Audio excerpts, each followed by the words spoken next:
Hey everybody, I'm Carla with Race to Walk, and it is time, I'm just adjusting this here, it's time for another update in Hacked the Saga. So what this is, on my channel, I have been sharing good thoughts about good words, and these words were so good that a bunch of people stole them. And it turned out, this is just a very short version. If you want to know the whole story, you can go to my website at racetowalk.org, Hack the Saga, to see the whole big long saga, because I've been streaming about this since August of 2024, because there are a bunch of police departments that don't think hacking or identity theft is a crime, and apparently the FBI is worthless. So anyway, turned out that it was people that I knew. And so if you go and binge watch any of them at any time, just keep in mind that who you have around you is actually a big deal. And when you have shady snakes, this is the kind of stuff that you get in that happens. So anyway, yeah, it turned out that the dean of the School of Christian Thought, Phil Talon, was part of this academic intellectual property theft crime ring, pirating books, stealing work, all kinds of stuff, and I guess pulled most of the students into it. I never got invited because they were stealing from me. So anyway, not that I would have done it anyway, but I'm just saying. So anyway, you never know. You never know what you get involved in. So anyway, I've just been doing updates. There have been a lot of interesting things, because here's the thing. When you have a bunch of criminals that are targeting you, you just run into a lot of crimes. That's just the way it works. So this is what we're going to be going over today. This is, in the stream, we're going to be first doing an update on C.S. Lewis Counterfeits, because I had talked about this a couple streams ago. Yeah, it was a couple that I had come across a ton of counterfeit books on for C.S. Lewis books. Couldn't even find a clean listing for one of his books. So I'm going to do an update on that. And then I'm going to do, last week when I was talking about the predators of social media, I was talking a little bit about a situation with Second Baptist Church in Kingwood. That's the church I used to go to. I'm going to talk a little bit about that. And then we're going to wrap it up with what evil looks like. Because you know what? I think a lot of times it looks completely different than what most of us think. So we're going to start off with counterfeiting C.S. Lewis.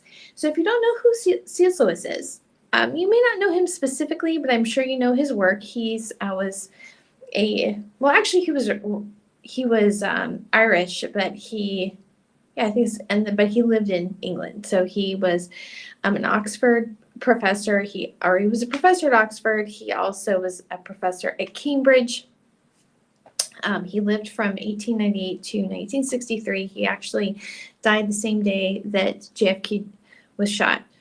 But what you would know him from are his books, The Chronicles of Narnia. That's how most people know him and are introduced to him. But if you just know his children's fiction, you may not know that he also has a lot of other fiction.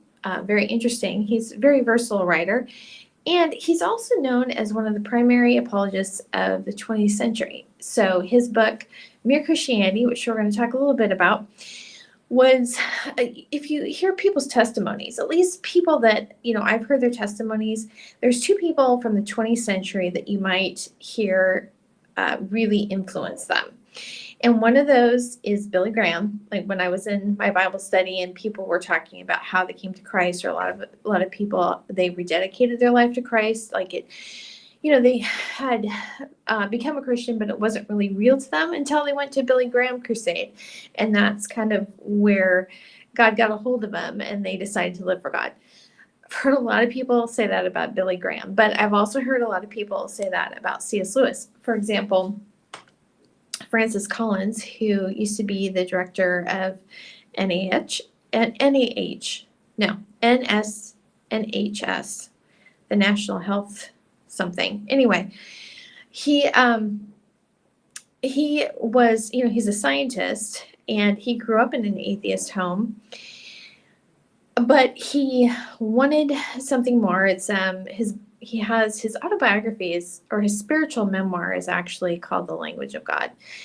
And he was searching, and he had all these questions, and he went and talked to a Methodist pastor and was like, I don't know, I have all these questions. And the pastor handed him Mere Christianity, which is C.S. Lewis's book about their arguments for God. So basic apologetic arguments for God. That book, Mere Christianity, was actually developed from his wartime talks that he gave during World War II. So anyway, that's who he is. And so you've probably, obviously, if you're familiar with any media at all in the last decade, I'm sure you've heard of the Chronicles of Narnia. He was really good friends with J.R.R. Tolkien, who was, the writer of The Lord of the Rings. And Tolkien was kind of one of the people that played a big role in bringing C.S. Lewis back to God, because he grew up in a Christian home.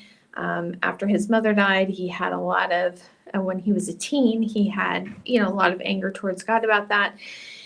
And he became an atheist, and he was an atheist until, I can't remember the exact year, but until he was in his 30s. And then he had a lot of Christian friends. And if you read his autobiography, Surprised by Joy, he talks about how all these books that he really liked were written by Christians, and he just had a problem with that. And so he's a very interesting writer. He had a very interesting life, but he has a lot of work out there, and his books are still very popular.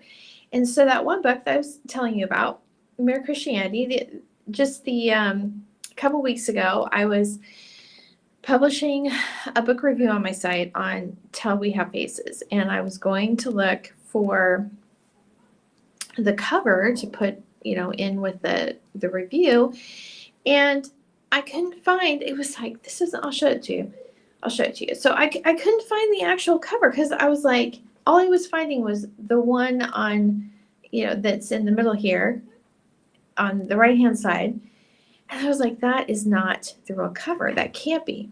And so I started going through all the listings of C.S. Lewis's books, saw a ton of them like this.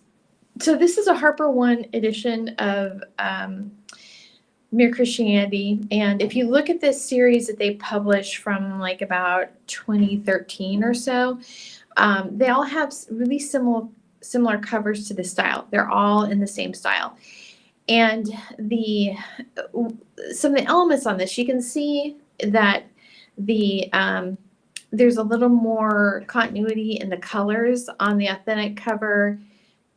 The one on the counterfeit cover doesn't really look like, the colors are just off. There's not as much detail in the illustration. The Mere Christianity, the title looks like, and this is true of all of these in this series, it looks like it's hand calligraphy. So it'd be very hard to imitate that. And so anyway, that one there in the middle, that's a counterfeit. And I was seeing this across his sites, right? Or across all his titles. So the Four Loves, this is one of them. Same thing. What it looks like to me is that, okay, let me just start by saying that there are a lot of fake C.S. Lewis books out there, a lot of counterfeits. These are, but most of them are obvious that they're counterfeits, and they're obvious that they're not the real book, right? So one of the challenges with works by C.S. Lewis is, number one, a lot of them were published, decades ago. And so there have been multiple publishers publishing these books. The other thing is that some of the books are, I guess Canada has different copyright terms. And so some of his work is out of copyright in Canada, but not, it's not out of copyright in the US, any of them, and only some of his work is out of copyright in in Canada. So there's that. But this is the thing, regardless, the formatting, even if they were all out of copyright, this is obviously a counterfeit of the original. It's trying to imitate the original. And so even if they were all out of copyright, that would still be a copyright violation, right? You can't take somebody else's work and try to profit off of it. So what it looks like to me is that this, I'm guessing that it was an AI generated replica of the original. And like I said, the titles on that, this one, I don't know. The Four Loves, I'm not sure if that's hand calligraphy. Mere Christianity is, I'm positive that that's calligraphy. But this one, I don't know if it is or not. But they just reproduced it or replicated it in a way that they could. Like, you could just tell. I mean, the quality is a lot lower. So anyway, and this is a one that I found. Same thing, right? You can see if you're familiar with design, you can see that very obvious difference of this. So anyway, so I found that and I was like, what is going on here? So we talked a little, I'm not going to go into the whole thing, but we talked about in that other live stream that the way Amazon, but see, it wasn't just Amazon. It wasn't just Amazon. There were, Amazon does have a weird sales system in that there could be like the same item that's for sale and different sellers can try to game the algorithm to get the buy box, right? So we talked a little bit about that. But what I also found that I talked about was that it was the fake covers were showing in the Library of Congress. So I'm thinking, okay, has the Library of Congress database been corrupted? So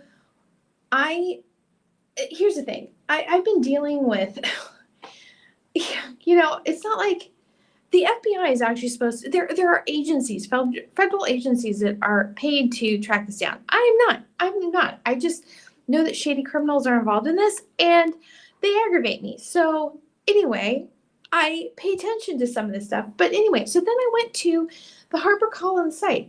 And so this is a thread I posted about on this on Reddit. I'll link to this in the article on my site, so if you want to read these threads. But anyway, so I had screenshots of this.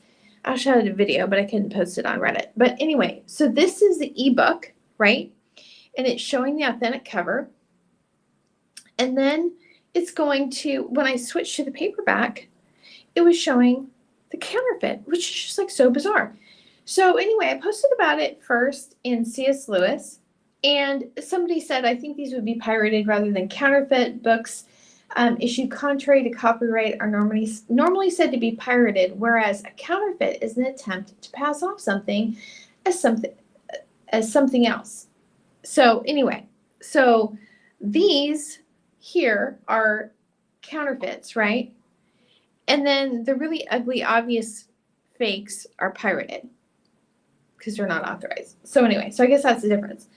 Okay, so it was kind of interesting to me. And then I added a little bit more description, but it was interesting to me that there really wasn't that much activity on the C.S. Lewis Reddit subreddit. So here's the thing. I didn't know if I had also talked, was it last week or 2 weeks ago? I'd also talked about the fact that my site, that there had been one of the attacks against it is there had been DNS poisoning, which is basically, I mean, it really doesn't even have anything to do with my site or my hosting or how I manage it. It's like there's attacks on the name servers, like the infrastructure itself, to confuse it into thinking another site is mine and redirecting the traffic. Okay, so I know that I have proof that this has been happening to my sites, okay?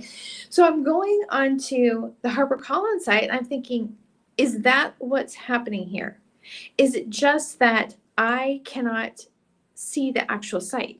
So this is part of why I asked about it. And then I was also wondering, well, if the Library of Congress site is showing fakes, then maybe the HarperCollins site is just pulling from the Library of Congress and they don't actually upload their own creative. I didn't know what was going on with that.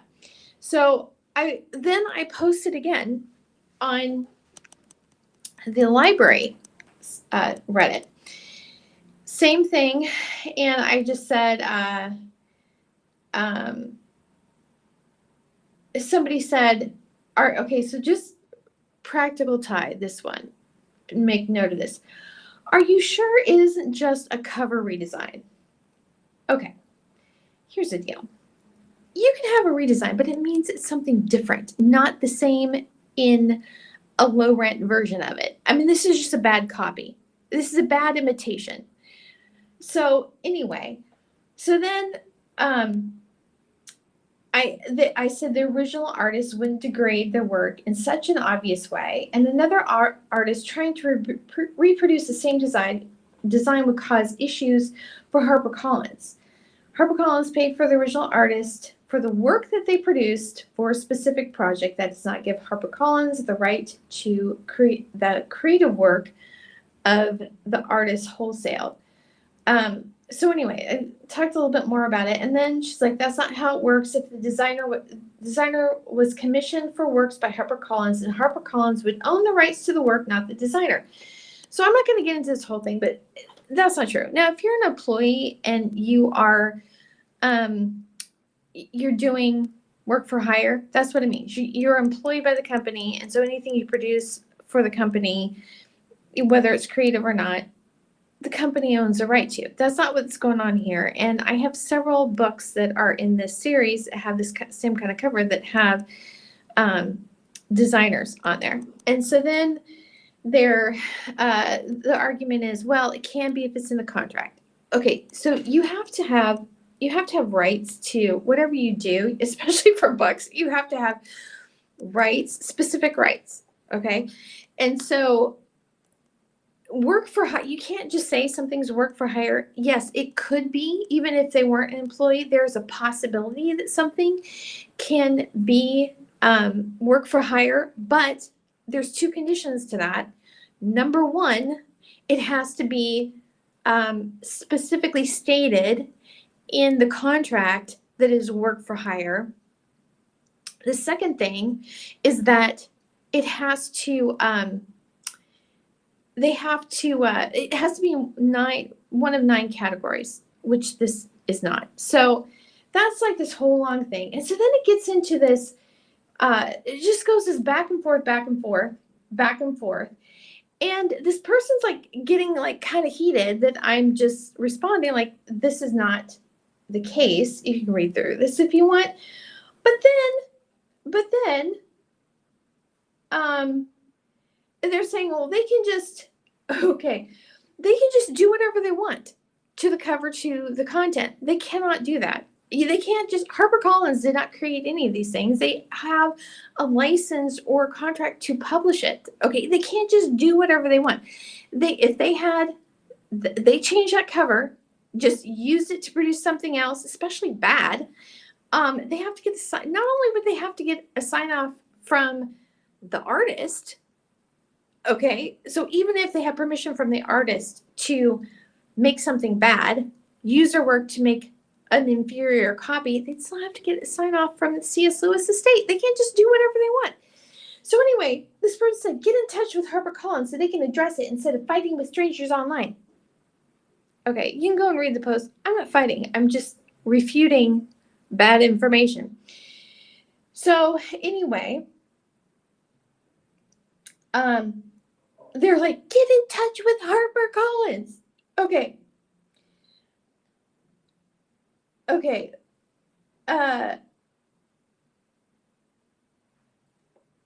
Yeah, the last thing, and so here's the thing. Darn it. Oh my gosh. Okay.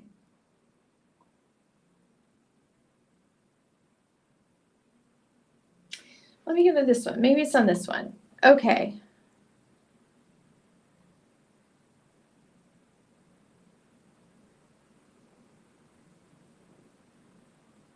Oh my gosh.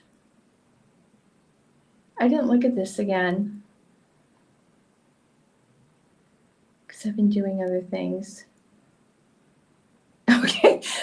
Here's the thing. I am literally quoting on this part. I'm literally quoting from the USPTO site. I think it's that on copyright. This is federal law. about copyright and work for hire. And this person says, by your standard, not enough of a change by standard required for, okay, so here's the thing. What they're saying is it would, if somebody makes a change to a book, they have to issue it on a new ISBN. Okay, so it looks to me like I have screenshots of this. I will put it up on my website so you can see what I'm saying is true. But they must have deleted their comment, so it wasn't obvious. What happened was I was responding to one of these posts, okay, and I think it was in this graphic design. Yeah, it was. I don't know. Yeah, let me see. So I think it was in this one, and I'm sure it was, because I said, oh, here it is. Okay, so this is what happens. Okay, so I shared this from the C.S. Lewis site, or Reddit. I shared that post into the library site. Okay, the library Reddit. So I'm on this one, and then, so this is a separate one. I go into post on the this design group Reddit, and let me just say, some of the responses I'm getting, I'm wondering if this is just all sock puppets fueling this subreddit, because the understanding of copyright and how things work is just so crazy to me that I have doubts about the whole thing. But they were, okay, so you see this? This is what I'm talking about, the copyright. This first person says a counterfeit would imply the same image was used on both, albeit lower resolution than the original. No, it doesn't. That's not what a copy, it's like very, that's not what it is. And then this practical tie comes over and says, I came here from the library thread. So basically following me over from another post, so like on my profile, right, to see this. And the person says, I came here from the library thread. The OP has explained this, had this explained to them over there already. They don't seem to understand the difference between some website and the publisher's official website. Here's the thing. I've seen government websites with false information that's been deliberately hacked. Go and look at my my live stream from last September on $35 billion in pens. Anyway, the conspiracy goes all the way to the top. They think the publishing house has been corrupted. Did I say that the publishing house had been corrupted? No. I said that there was corrupt information on it, not that the publishing house was. So here's the thing. This is just like a little stroll down memory lane. Okay, I'm sorry, I lied. We're not going to be able to get through all three. But anyway, this is Charles Cunningham. He is currently the Texas rep in District 127. But before that, he was a board member at with Humble ISD. And he was running in the 2017 election, all shady kinds of stuff going on. And this was after we had this big uproar in 2016 about Elizabeth Fagan coming in as superintendent. So I'm out there at the election, or at one of the polls at Foster Elementary, and Charles Cunningham is there. And so I'm there. I have never done this before or since, but I was out there basically handing out flyers for the slate that I wanted to win. And so anyway, I said, yeah, and they had this special meeting where, they didn't even and he interrupts me. He goes, secret? There was no secret meeting. I would have known if there was a secret meeting. Like this, I'm thinking, okay, I didn't say secret meeting. I said special, but it's very interesting to me that you have a secret meeting on your mind. So this is what this looks like to me. This looks like the same sort of thing as Charles Cunningham freak out about a secret meeting. Actually, there was a secret meeting that people know about. Elizabeth Fagan actually came in a wig and glasses and she met with the board members at Chez Nu, which is the only 4-star restaurant, 4-star, 5-star, whatever, high-level restaurant in Humboldt. Yeah, that's a fact. There was a secret meeting. But anyway, so what this sounds like to me is that the corruptions, it's all the way at the top. All the way at the top. Okay, I didn't say the publishing house was corrupt. I just was asking, like, why is corrupt information coming to it? But you know what? That there's this freak out about this.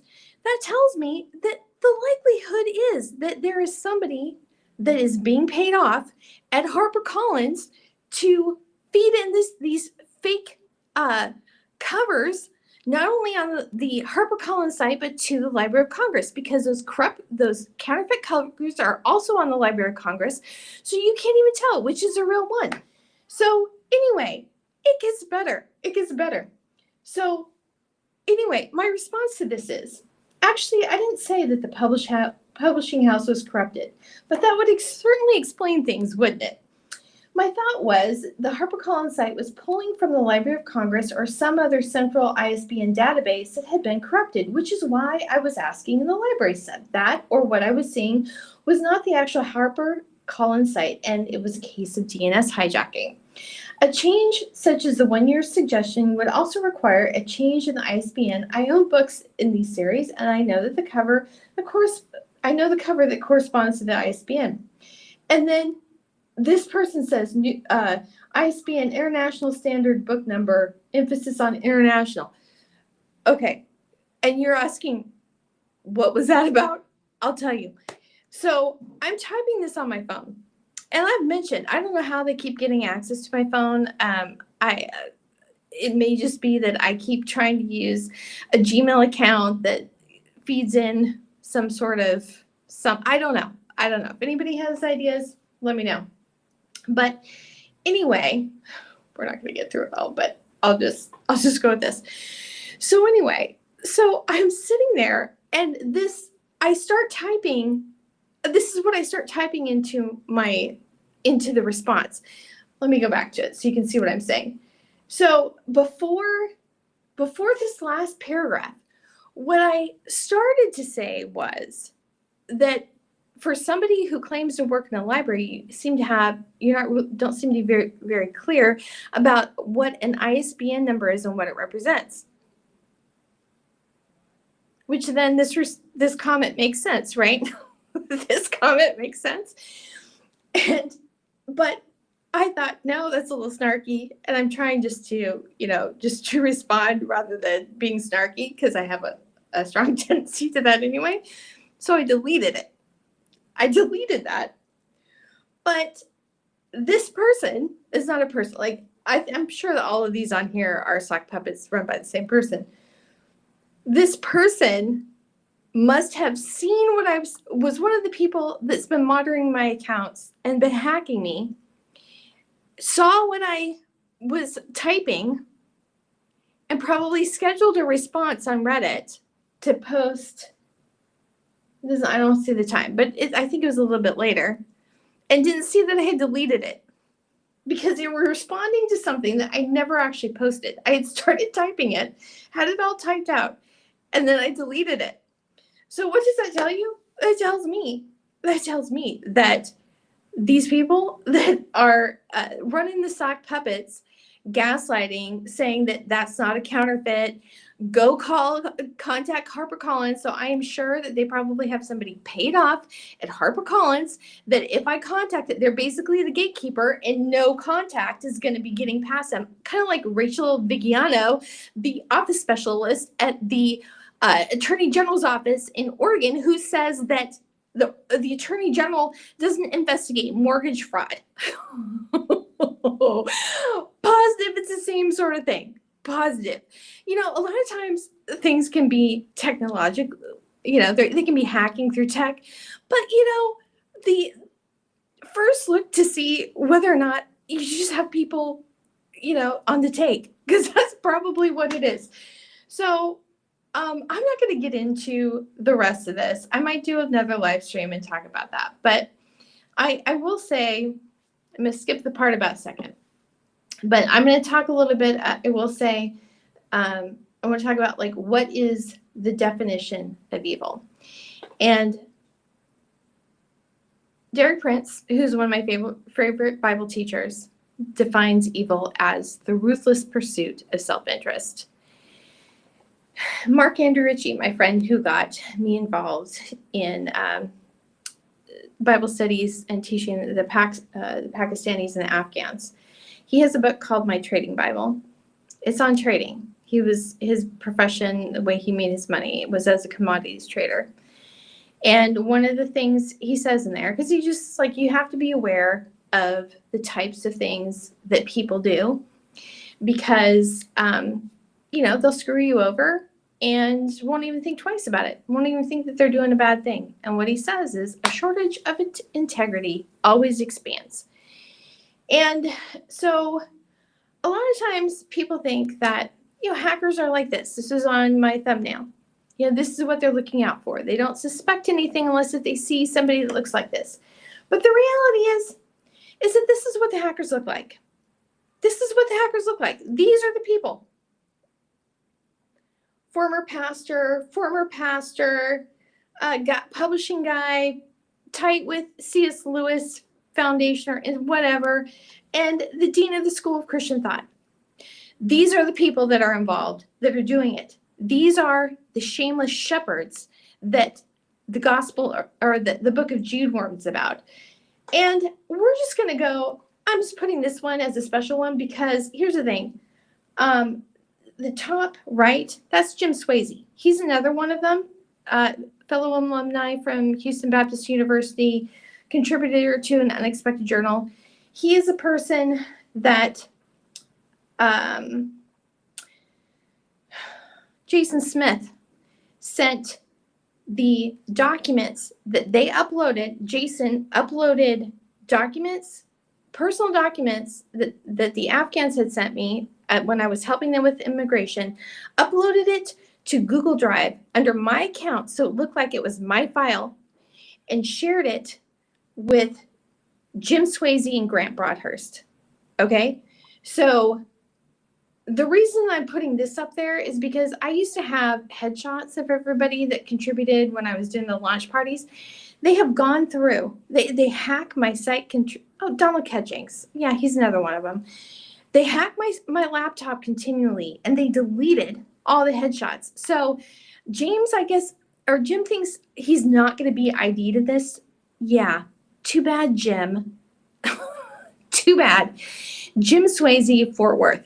Anyway, so this is what evil looks like.